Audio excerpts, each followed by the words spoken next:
Jimmy Butler is now officially out with an MCL injury. He will not play in the Heat's game against the Bulls this week, which I think is going to happen Thursday night. I think Friday night is when it's scheduled to happen. I could be wrong.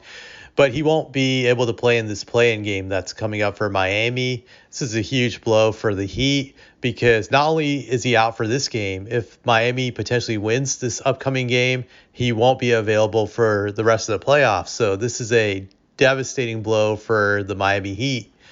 It pretty much has ruined their season or any hopes they had of going on a magical playoff run like they had did the previous year. That's thrown out of the window. There's also the injury to Zion Williamson that happened a few days ago in which he injured his hamstring and now he's done for the year. I think both of these injuries are obviously a travesty. Even if you don't like Zion or Jimmy Butler, it's about the competitive spirit of the game. I feel for me when I think about these injuries, this is another reason why I would say I'm in the minority in the sense I don't like the play-in. I've hated the play-in games for years because I feel it takes away from the hard work teams put in all year to be consistently good enough to make the playoffs in their respective conferences. That to me, it's very unfair if you played well all year that it could suddenly be taken away by some teams that are outside of the top 8 who don't necessarily deserve to go. You look at Miami's case, their record was 46-36. This is a team that finished 10 games above 500. You look at the team that they're going to face in the Chicago Bulls for the final spot. They're 39-43. They played mediocre basketball. When you're below 500, to me, you're just a bad team. You're just really bad. The Bulls are probably like the worst good team in the league. If you say that by their record, they're like what you call a high-end lottery team, if we're being honest here. But now, most likely, they will get into the playoffs due to this injury to Jimmy Butler.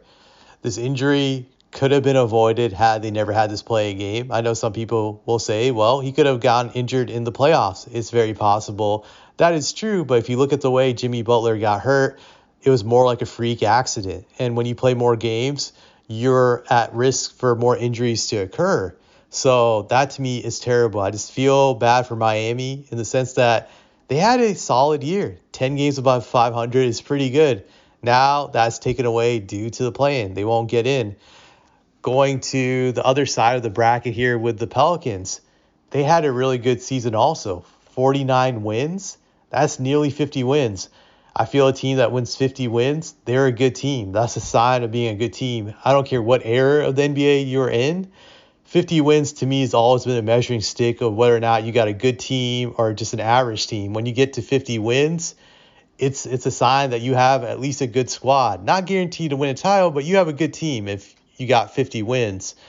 You're looking at the Pelicans situation now. That's not being rewarded. Granted, they won 49 wins, so they're borderline getting there to being a good team, and now they're going to get screwed over by most likely missing the playoffs. Sure, they could possibly get a fluke win against the Kings. It's very possible, but most likely the Kings will beat the Pelicans, even though the Kings are going to be on the road. They are a much better team now that the Pelicans don't have Zion. They should easily get this win, and I would say it's not as bad as the Bulls getting in the playoffs, the Kings getting in, because the Kings had a good season, 46-36, so they're a good team. You have to give them credit for being over 500, but it still sucks for the Pelicans. They worked hard all year, and their season's going to be thrown away. Just it's going to be over. This injury to Zion, sure, it might not have been preventable. It could have happened anyways due to the shape he's in, due to his body, but I think for NBA fans, it sucks that we're not going to get to see Zion in the playoffs now.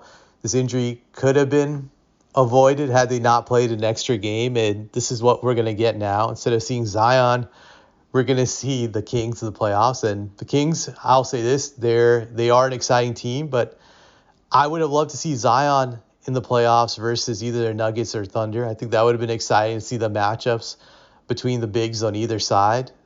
Heck, even this Pelicans versus Thunder matchup with Zion would have been interesting. Just Zion against Chet, that would have been fun to watch, just seeing how these things play out. And we're deprived of this. So I'm not a fan of play-in because I just feel it rewards teams that don't deserve to be there, to be honest. And it punishes the teams that were consistently good all year to be in the playoffs. And normally they would have been under the old rules, the way it worked before 2020. I hope they get rid of the play-in, but I know they won't because it's all about money and greed, and Silver likes to squeeze out as much money as he can out of these things. Hence the reason why he's now changing the NBA draft to be broadcast on 2 nights instead of 1, which I think is pretty stupid, but he wants the extra night of revenue, and this is the same thing with these playing games. So that's how I feel about it. I guess the one final point I'll say is that I think it also hurts young teams when they're trying to get into the playoffs. I look at my case, my favorite team, the Spurs. Who's to say in the next few years they're right on the bubble of making it to the playoffs, they're 8th seed, but then they lose their playing game, and then it's taken away from them getting in the playoffs, which can really hurt because you need the experience of at least being in the playoffs to become a good team or elite team down the road. Without it, you can't build off of it. So it's just something I feel that can stunt teams' growths in the future, young teams that are trying to develop a winning culture. This is what I think about the play-in, and that's my thoughts about it.